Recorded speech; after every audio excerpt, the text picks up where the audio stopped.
पेनगंगा नदीच्या किनाऱ्यावर पेनगंगा किनाऱ्यावरील लोकांना आणि त्यांच्या जनावरांना पियायला पाणी पूर्ण ठणठणाट अशी नदी झालेली आहे, फोटो पडलेली। आणि म्हणून जनावरांना आणि त्या काठावरच्या लोकांना पिण्याचं पाणी मिळावं आणि ताबडतोबीनं नदीमध्ये इसापूर धरणाचा पाणी सोडून लोकांना ताबडतोबीने मदत केली पाहिजे। या मागणीसाठी परोटी तांड्यापासून मुरली तांड्यापासून वाळकी, इरेगा, इस्लापूर, रिठा, नंदगाव तांडा या भागातल्या सर्व शेकडो महिला आणि पुरुष या ठिकाणी 3 तारखेपासून उपोषणाला बसलेला आहे।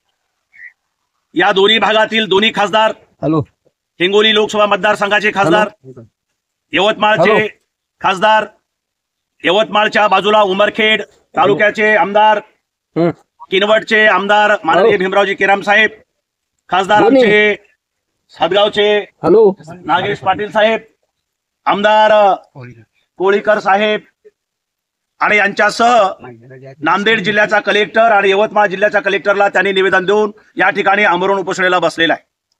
अनेक शेतकरी इथे बिमार पडलेले आहेत आणि म्हणून या ठिकाणी 3 तारखेच्या नंतर आजपर्यंत कुठलाही प्रशासनाचा प्रतिनिधी आणि कोणीही MLA MP आलेला नाही।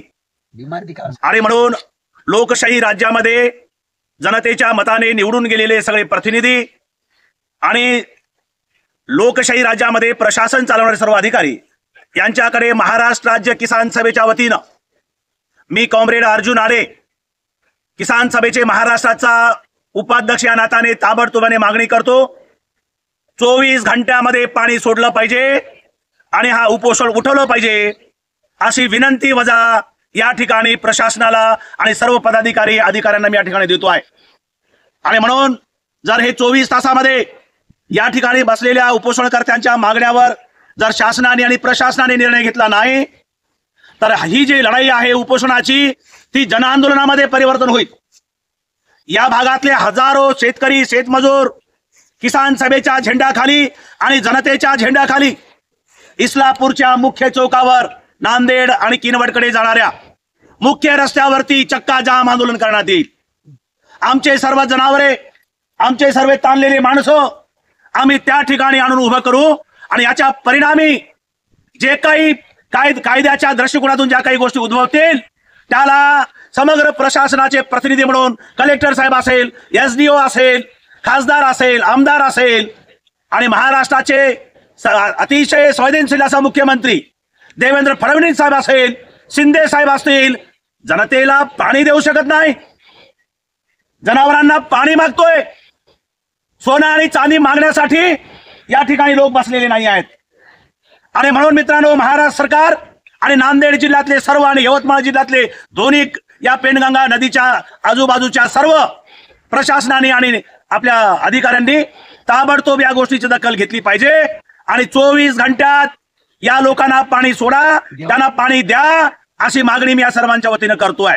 अन्यथा 5 तारखेपासून किंवा 6 तारखेपासून ही जी लढाई आहे उपोषणाची आम्ही याच ठिकाणी थांबू आणि ही सगळी लढाई इस्लापूरच्या हायवेवरती आम्ही नेऊन बसवू। या गोष्टीला जे कोणी जिम्मेदार असतील त्यांच्यावरती सगळ्या पद्धतीची कारवाई झाली पाहिजे ही मागणी पण मी या ठिकाणी बसलेल्या उपोषणकर्त्याच्या वतीने मागणी करतो।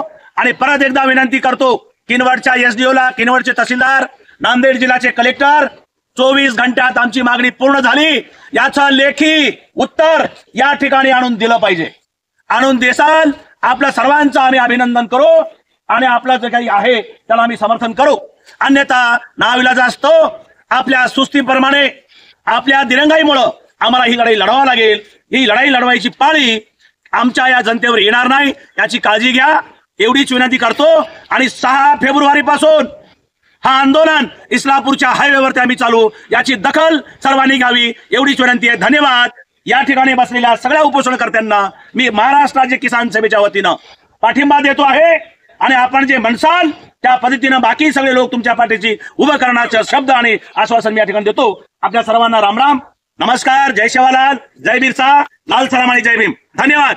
जनशक्ती YouTube चॅनेलला सबस्क्राईब करून बेल आयकॉनवर क्लिक करायला विसरू नका।